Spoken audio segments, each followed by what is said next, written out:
what it says about Joseph? యోసేపు గురించి ఏం చెప్పబడింది? Have you read that in Genesis and chapter? The story of Joseph is a very interesting story. యోసేపు యొక్క కథ ఎంతో బాగుంటుంది, ఆసక్తికరంగా. You turn to Genesis ఆదికాండము and chapter 39. 39వ వచనం. He was in the house of ఆదికాండం 39వ అధ్యాయం. And he was a slave. ఆయన ఒక బానిసగా ఉన్నాడు అక్కడ. And it says here that because of Joseph, verse 5, the Lord blessed everything that man owned. అతడు తన ఇంటి మీదను తన కలిగిన అంతటి మీదను అతని విచారణకర్తగా నియమించెను. 5వ వచనం. His master was Potiphar. Potiphar తనకు యజమానుడిగా ఉన్నాడు. Why did God bless him? ఎందుకు మరి ఆశీర్వదించాడు? Because there was a godly young man who was his slave. దేవుని యందు భయభక్తులు కలిగిన ఒక యవ్వనస్తుడు అక్కడ ఉన్నాడు కాబట్టి బానిసగా. If you are a slave, నీవు ఒక బానిసగా ఉన్నా you can be a blessing in a house. నీవు ఆ ఇంటికి ఆశీర్వాదకరంగా ఉండొచ్చు. How much more if you are a husband or a wife or a father or a mother? మరి భార్యగా, భర్తగా, తండ్రిగా, తల్లిగా ఉంటే మరింత ఎక్కువగా ఆశీర్వాదకరంగా ఉండాలి. మరి Wherever Joseph was, యోసేపు ఎక్కడున్నా కానీ the Lord was with him. దేవుడు అతనితో ఉండెను. And we read that the master's wife tempted Joseph. మనం చదువుతాము, ఆ యజమాని యొక్క భార్య యోసేపుని శోధిస్తూ వస్తూ ఉంది. And that time also God was with him. అప్పుడు కూడా దేవుడు తనకు తోడుగా ఉన్నాడు. When some woman is tempting you, ఒక స్త్రీ నిన్ను శోధిస్తూ ఉన్నట్లయితే, and you see Jesus standing next to you, యేసుక్రీస్తు ప్రభు నీ పక్కన ఉన్నాడని చూస్తే, you think you'll be tempted? నువ్వు శోధించబడతావని అనుకుంటున్నావా? లేదు. You will drive her away. ఆమెను నువ్వు తరిమి కొడతావు. How can you watch a filthy picture on the computer if Jesus is standing next to you? యేసుక్రీస్తు ప్రభువు నీ పక్కన నిలబడి ఉన్నట్లయితే కంప్యూటర్లో బూతు బొమ్మను ఏ విధంగా చూస్తావు? Or on your phone? లేకపోతే నీ ఫోన్లో? Impossible. అసాధ్యం. It's only if you have driven Jesus away, say, get away from here, I want to see something. కేవలం నువ్వు యేసుక్రీస్తు ప్రభువు అని పక్కకి వెళ్ళు, నేను ఏదో చూడాలంటే తప్ప. Jesus wants to be with you. యేసుక్రీస్తు ప్రభువు నీతోనే ఉండాలనుకుంటున్నారు. But you want to see some dirty thing on your computer. కానీ నువ్వు కంప్యూటర్లో ఏదో బూతు బొమ్మ చూడాలనుకొని, or in some book, లేకపోతే ఒక పుస్తకంలో ఏదో చదవాలని, and you have to say, Jesus, please go away now, I've got to see something. యేసు ప్రభువు దయచేసి మీరు వెళ్ళిపోండి, నేను వేరే చూడాలి. He will go. అప్పుడు ఆయన వెళ్ళిపోతాడు. And he may not come back. మరలా రాకపోవచ్చు కూడా. That's what's happened to some people. అదే కొంతమంది జీవితంలో జరుగుతుంది. He stands at the door and knocks. Only if you open and welcome him, he'll come in. ఆయన తలుపు యొద్ద నిలబడి తడుతూ ఉన్నాడు. నువ్వు కేవలం ఆయన ఆహ్వానిస్తే మాత్రమే, తలుపు తీస్తే మాత్రమే లోపలికి వస్తారు. And so when Joseph was tempted by this evil woman, కాబట్టి యోసేపు ఈ దుష్టురాలైన స్త్రీ చేత శోధింపబడుతూ ఉన్నాడు. God was with him. దేవుడు ఆయనకు తోడుగా ఉన్నాడు. And that's why when the woman tempted him, he said, అందుకే ఆ స్త్రీ శోధిస్తున్నా కానీ యోసేపు ఏ విధంగా చెప్పాడు? he didn't say somebody will catch us. ఎవరైనా చూస్తారేమో అనలేదు యోసేపు. No. He's not worried about people catching him. లేదు, ప్రజలు ఆయన్ని చూస్తారేమో అని ఆయనకేం బాధ లేదు. When we are tempted, we look around to see if somebody will catch us. మనం శోధించబడుతున్నప్పుడు ఎవరైనా చూస్తారేమో అని మనం భయపడతాం. That's not what Joseph said. కానీ యోసేపు ఆ విధంగా చెప్పలేదు. He says in verse 9, 9వ వచనంలో ఈ విధంగా చెప్పాడు. the last part, చివరి భాగం, how can I commit this sin against God? కాబట్టి ఇంత ఘోరమైన దుష్కార్యము దేవునికి విరోధముగా నేను ఏ విధంగా చేయదును? You may say nobody is here. మీరు చెప్పొచ్చు ఎవరు లేరని. God is here. కానీ దేవుడు ఇక్కడ ఉన్నాడు.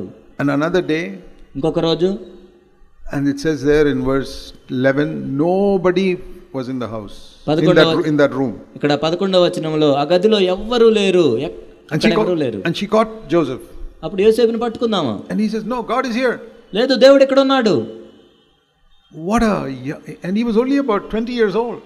కేవలం 20 సంవత్సరాలు మాత్రమే యోసేపుకి. And he was not even in the new covenant. క్రొత్త నిబంధనలో కూడా లేడు. I tell you, all of you young people should follow the example of Joseph. కాబట్టి నేను చెప్తున్నాను, యవ్వనస్తులందరూ కూడా యోసేపు యొక్క మాదిరిని అనుసరించాలి. He is a great example for all young people. యవ్వనస్తులందరికీ కూడా ఎంతో గొప్ప మాదిరిగా ఉన్నాడు యోసేపు.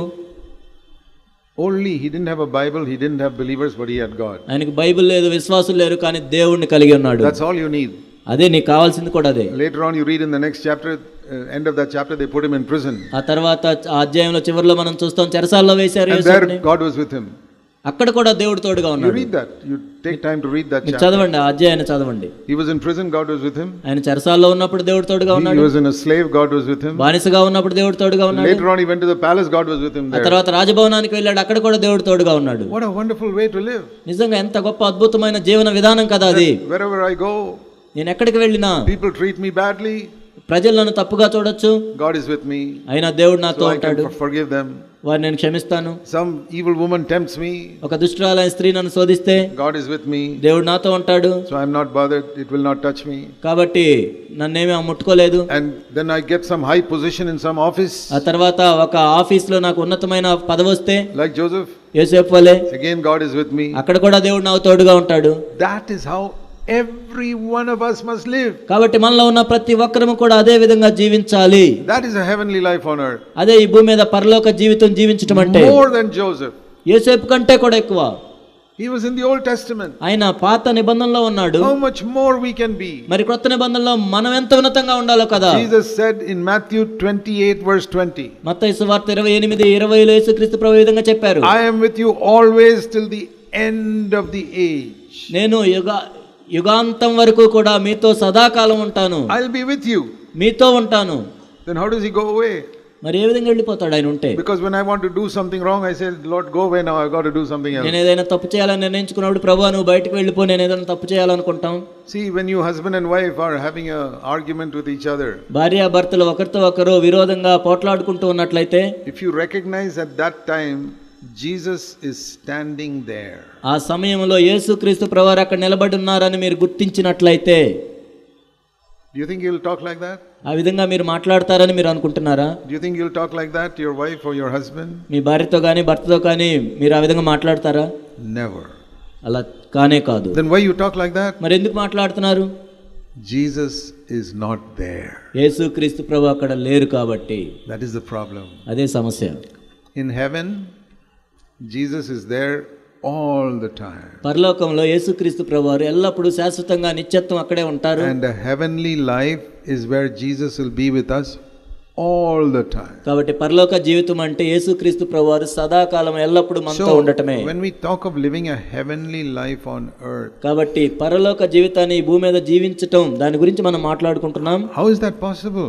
మరి అది ఎలా సాధ్యం? Only if Jesus is with us all the time. ఎల్లప్పుడూ కూడా ప్రభు మనతో ఉన్నప్పుడే సాధ్యం. Okay, turn with me to John's Gospel, యోహాను సువార్త chapter 14. 14వ అధ్యాయం. And I want to read in verse 16. 16వ వచనం. Jesus said, I will ask the Father and he'll give you a helper. ప్రభు అడుగుతున్నాడు, నేను తండ్రిని వేడుకొందును, ఆయన మీకు ఆదరణకర్తను లేక సహాయకర్తను పంపిస్తాడు. Another helper. వేరొక ఆదరణకర్త, వేరొక సహాయకుడు. In English it is very clear. Another helper. ఇంగ్లీష్లో వేరొక సహాయకర్త. So who was the first helper? మరి మొదటి సహాయకుడు ఎవరు? Jesus himself. యేసుక్రీస్తు ప్రభువే. Now he says, I'm going. ఇప్పుడు నేను వెళ్తున్నాను.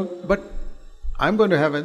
నేను పరలోకానికి వెళ్తున్నాను. But I will ask the fathers to send the Holy Spirit. కాబట్టి పరిశుద్ధాత్మను మీకు పంపించమని నేను తండ్రిని వేడుకుంటాను. He is called another helper just like me. వేరొక సహాయకుడు నా వలే. And he describes it like this. This is the Spirit of truth, verse 17. కాబట్టి సర్వస్వరూపియగు ఆత్మ, సత్యస్వరూపియగు ఆత్మ. At the moment, verse 17, he is only with you, but in that day he'll be inside you. ఆ క్షణంలో అయితే ఆయన మీతో ఉంటాడు, ఆ తర్వాత మీలో ఉంటాడు. See the difference in the last part of verse 17? కాబట్టి 17వ వచనం చివరి భాగంలో చూడండి. Now the Holy Spirit is with you. పరిశుద్ధాత్మ ఇప్పుడు మీతో ఉన్నాడు. That means Jesus was there, the Holy Spirit was there. కాబట్టి యేసుక్రీస్తు ప్రభు ఉన్నాడు కాబట్టి పరిశుద్ధాత్మ కూడా ఉన్నాడు అక్కడ. But Jesus was saying, I'm not inside you. కానీ నేను మీలో లేను, I'm with you. మీతో ఉన్నాను. But in that day, కానీ ఆ రోజు, the day of Pentecost, Pentecost దినాన he'll be inside you. ఆయన మీలో ఉంటాడు. There's a difference between Jesus being outside and inside. కాబట్టి యేసుక్రీస్తు ప్రభువారు బయట ఉండటానికి ఆయన లోపల ఉండటానికి తేడా ఉంది. Until the day of Pentecost, the Holy Spirit could never be inside anybody. Pentecost దినం వరకు కూడా ఎవరిలో పరిశుద్ధాత్మ దేవుడు లోపల ఉండలేడు. Only upon people. ప్రజల మీద మాత్రమే ఉండగలడు. But on the day of Pentecost, he came inside. కానీ పెంతెకొస్తు దినాన ఆయన లోపలికి వచ్చారు. So when the Holy Spirit comes inside, కాబట్టి పరిశుద్ధాత్మ లోపలికి వచ్చిన తర్వాత, that is the same as Jesus coming inside. అంటే యేసుక్రీస్తు ప్రభువారు లోపలికి వచ్చిన దాంతో సమానం. That's why he says in verse 18, I will come to you. అందుకే 18వ వచనంలో నేను మీ వద్దకు వస్తాను. The Holy Spirit come to you same as I will come to you. కాబట్టి పరిశుద్ధాత్మ మీలోకి వచ్చినట్లే నేను కూడా వస్తాను.